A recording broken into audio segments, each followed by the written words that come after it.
Ikhlas Natalie Holzer dekat dengan pria lain pasca cerai. Sule beri balasan menohok. Berikut reaksi Sule setelah ramai kabar Natalie Holzer dekat dengan pria lain usai tak lama bercerai darinya. Natalie Holzer, mantan istri Sule, saat ini tengah dikabarkan dengan pria lain usai bercerai.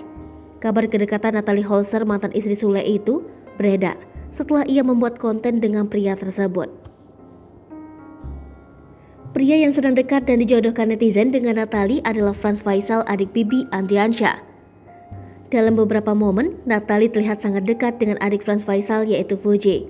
Sementara Azam, anak sulungnya, terlihat begitu dekat dengan Frans. Bahkan ketika melihat Frans Faisal, Azam selalu meminta untuk digendong. Kedekatan Natalie tak hanya dengan Frans Faisal saja, namun seluruh keluarga adik Bibi Andriansyah tersebut ia dekat.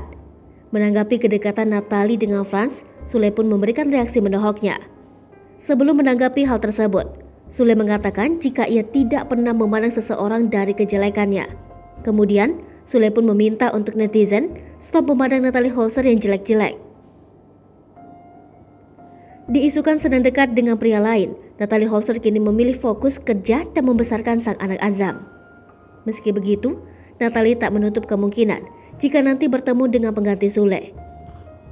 Hai pemirsa Sri Popo TV, jangan lupa komen, like, dan subscribe, serta tonton terus berita-berita terupdate lainnya.